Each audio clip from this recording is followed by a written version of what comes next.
இப்போ நம்ம என்ன பண்ண போகிறோம் அப்படின்னா ஒரு 20 கொஷின்ஸு அதுக்கான ஆன்சரை நான் சொல்ல போகிறேன். சில பிஸ்னஸ் ஆரம்பிக்கும் போது நமக்கு ஒரு பட்ஜெட் இருக்கும், அதுக்கு முன்னாடியே ஃபண்டிங் இவ்வளோ தேவைங்கிறது தெரியும். ஸ்மார்ட் ஃபோனோட ஈகோ சிஸ்டம் டெவலப் ஆகிற ஆரம்ப கட்டத்திலேயே உள்ளே நுழைஞ்சாச்சு. ஸ்பெசிஃபிக்காக ரீஜனல் லாங்குவேஜ் தமிழை நம்மளுடைய மொழி அப்படிங்கிறதுனால நம்ம அதில் கான்சன்ட்ரேட் பண்ணி ப்ராடக்டை ஸ்டார்ட் பண்ணணும். என்னுடைய பிளான்டு பிரகாரம் நான் ஒர்க்கை மூவ் பண்ணிக்கிட்டே இருப்பேன். ஸோ அதனால் ஐ டோன்ட் ஹேவ் ப்ரெஷர். காமாக இருக்கிறது நான் எப்பவும் காமாக தான் இருப்பேன். அதனால் எனக்கு அந்த இஷ்யூஸே இல்லை.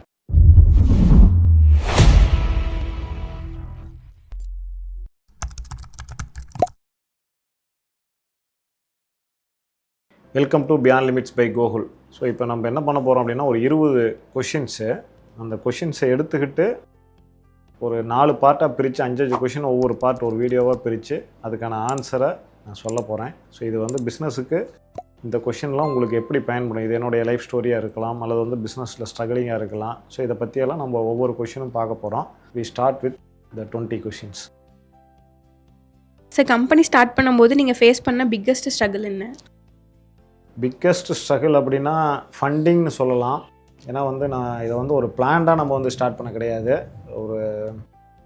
ஒரு ஃபோன் வச்சுருந்தேன், அந்த ஃபோனில் ஆப்புன்னு சொன்னாங்க. ஸோ அப்போ அதில் ஒரு ஆப் பண்ணலாம் அப்படின்னு ஆரம்பித்து தான் கம்பெனியை ஸ்டார்ட் பண்ணணும். அப்புறம் அப்படியே கொஞ்சம் கொஞ்சமாக டீம் க்ரோ ஆக ஆரம்பித்தாங்க. டீம் க்ரோ ஆனோன்னா இன்னும் கண்டினியூஸாக ஃபண்ட் பண்ணிகிட்டே இருக்க வேண்டியிருக்கு. ஏன்னா ரெவன்யூ நம்ம 2012 ஏப்ரலில் ஸ்டார்ட் பண்ணணும்.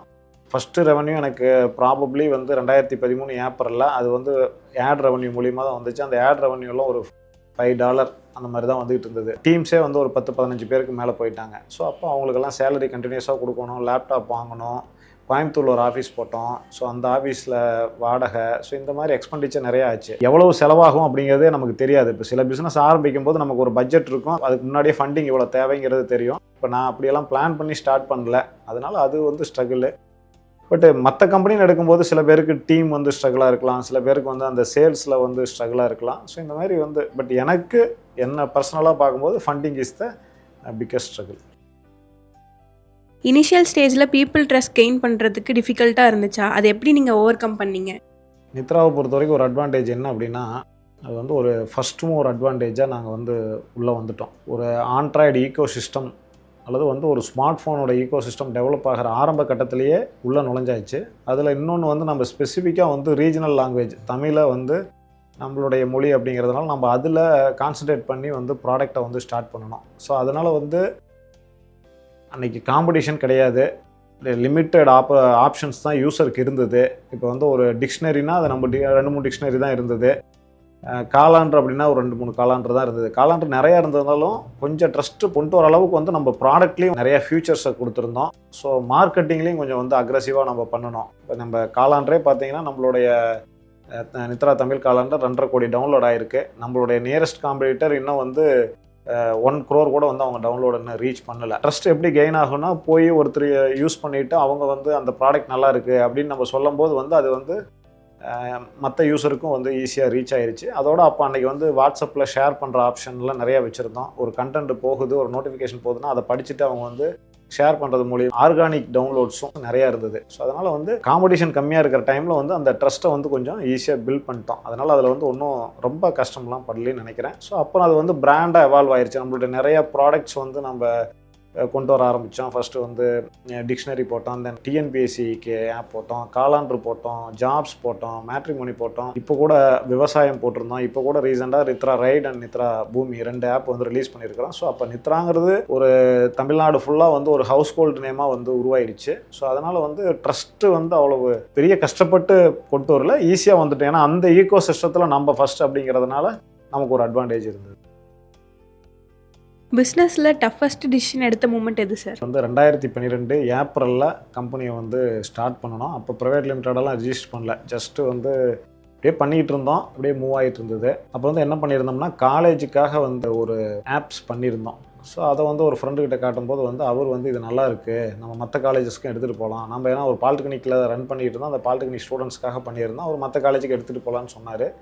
அப்போ நானும் அவர் என்னுடைய பிரதர்லாம் அப்போ தான் MBA முடிச்சுட்டு வந்தார். சரின்னு 3 பேர் சேர்ந்து ஒரு கம்பெனியாக ஃப்ளோட் பண்ணி இதை மற்ற காலேஜஸ்க்கெலாம் கொண்டு போகலாம் அப்படின்னு சொல்லிட்டு கோயம்புத்தூரில் ஒரு ஆஃபீஸ் போட்டோம். கோயம்புத்தூர்லேருந்து 1 இயர் கோயம்புத்தூரில் இருந்து காலேஜஸ்க்கெலாம் எடுத்துகிட்டு போனோம். பட் இதெல்லாம் எர்லி டு தி மார்க்கெட்டு. அந்த ப்ராடக்ட் ஏன்னா ஆப்பை டெவலப் பண்ணிடலாம். பட் அன்றைக்கி வந்து எல்லாத்துக்கிட்டையும் அன்றைக்கி மொபைல் ஃபோன் கிடையாது. இதெல்லாம் ஜியோவுக்கு முன்னாடியான டைமு.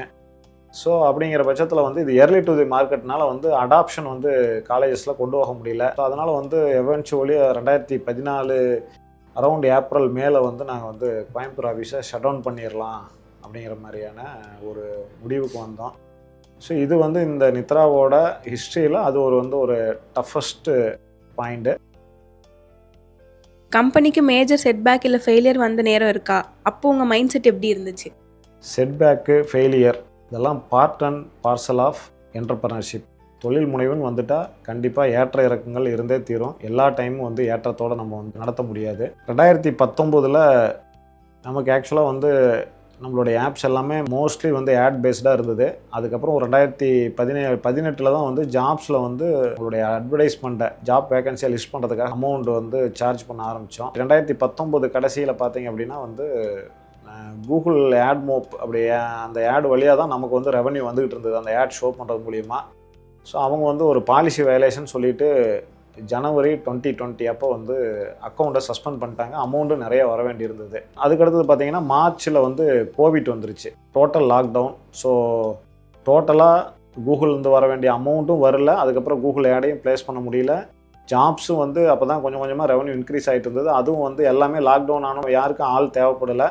ஸோ அதில் ரெவன்யூ 0 ஆகிடுச்சு. பட் நான் வந்து அதுக்கு முன்னாடி வந்து ஒரு அமௌண்ட் வந்து 1 இயருக்கு வந்து நம்ம கம்பெனியோட ஆப்ரேஷனல் எக்ஸ்பெண்டிச்சருக்கு எவ்வளோ தேவைப்படும்னு எஸ்டிமேட் பண்ணி அதை வந்து சேவிங்ஸில் வச்சுருந்தேன். நெக்ஸ்ட்டு வந்து ஒரு 6 மந்த்ஸுக்கு வந்து அதை யூட்டிலைஸ் பண்ணி ஸோ கம்பெனியை வந்து அதே அளவில் ரன் பண்ணி ஈவன் அந்த கோவிட் டைமில் தான் வந்து மேட்ரிமோனியை லான்ச் பண்ணோம். அதே நவம்பர் 2020 ஸ்ரீதியா.com லான்ச் பண்ணோம். ஸோ அதனால் அந்த சேவிங்ஸ் வந்து பண்ணி வச்சது வந்து எனக்கு உண்மையிலேயே வந்து ஹெல்ப்ஃபுல்லாக இருந்தது. அந்த செட்பேக்லேருந்து வந்து திரும்பி வரத்துக்கு வந்து ரொம்ப ஹெல்ப்ஃபுல்லாக இருந்தது. அந்த சமயத்தில் வந்து எத்தனையோ பேர் வந்து அவங்களுடைய கம்பெனிஸை வந்து க்ளோஸ் பண்ண வேண்டிய கட்டாயத்துக்கு போனாங்க. பட் நான் வந்து அதை தாண்டி இன்றைக்கி அதை விட சக்ஸஸ்ஃபுல்லாக அந்த கம்பெனி எடுத்து வர முடிந்தது. அப்போ பண லாஸு தான் எல்லாருக்குமே. கோவிட்டில் நிறைய பேர் உயிரே போயிடுச்சு. அதனால் பண லாஸ் ஒரு பெரிய மேட்டரே கிடையாது. பட் அதிலிருந்து eventually we come out and we become successful. சக்ஸஸும் பாதிக்காது, ஃபெயிலியரும் பாதிக்காது.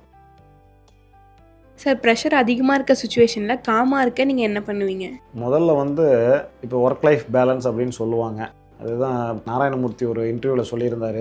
முதல்ல ஒர்க் இருந்தால் தான்ப்பா லைஃபே இருக்கும், அப்புறம் எதுக்குப்பா அப்புறமேல் ஒர்க் லைஃப் பேலன்ஸை பற்றி பேசலாம். இப்போ இந்தியாவில் வந்து நிறைய பேருக்கு ஜாப்பே இல்லாமல் இருக்குது, அங்கே ஒர்க் லைஃப் பேலன்ஸை பற்றி பேசி என்ன பண்ணுறது அப்படின்னு சொன்னார். ஸோ அது மாதிரி வந்து எனக்கு நான் எதையுமே ப்ரெஷரைஸ்டாக எடுத்துக்கிறது இல்லை. சரியா, அது ஒவ்வொருத்தரோட மைண்ட் செட்டு. அதுக்கு வந்து நான் இது வரைக்கும் படித்த புத்தகங்கள் காரணமாக இருக்கலாம். நான் வந்து மனசே ரிலாக்ஸ் ப்ளீஸ் படிச்சிருக்கிறேன், முல்லா கதைகள் படிச்சிருக்கிறேன், அறம்னு ஜெயமோகனோட புத்தகத்தை படிச்சிருக்கிறேன். அதெல்லாம் மனிதர்களுடைய வாழ்க்கையில் அவங்கெல்லாம் எப்படி வந்து வலியை தாங்கி வந்தாங்க அப்படிங்கிற மாதிரியான ஒரு 10-12 ஸ்டோரியை பற்றி இருக்கும். ஸோ இந்த மாதிரி வந்து நிறைய சின்ன வயசுலேருந்து ஆனந்த விகடன் படிச்சிருக்கிறேன். ஸோ இந்த மாதிரி எல்லாமே நிறைய படித்து வளர்ந்ததுனால பெருசாக எந்த டைமும் ப்ரெஷராக இருக்கிற மாதிரி நான் ஃபீல் பண்ணதே கிடையாது, அந்த மாதிரி வச்சுக்கிறதும் கிடையாது. அதனால் எனக்கு ப்ரெஷர் ஆகி காம் ஆகணுங்கிற நெசசிட்டியே எனக்கு வராது. சரியா, நான் தான் இதோட ஹெட்டு. அதனால் என்னை யாரும் கேள்வியெல்லாம் யாரும் கேட்கவும் முடியாது. ஸோ அதனால் எனக்கு அந்த ப்ரெஷரை நான் ஃபீல் பண்ணவும் இல்லை. பட் இருந்தாலும் ஓரளவுக்கு வந்து என்னுடைய பிளான்டு பிரகாரம் நான் ஒர்க்கை வந்து மூவ் பண்ணிக்கிட்டே இருப்பேன். ஸோ அதனால் I don't have pressure. So அதனால் காமாக இருக்கிறத நான் எப்பவும் காமாக தான் இருப்பேன். அதனால் எனக்கு அந்த இஷ்யூஸே இல்லை.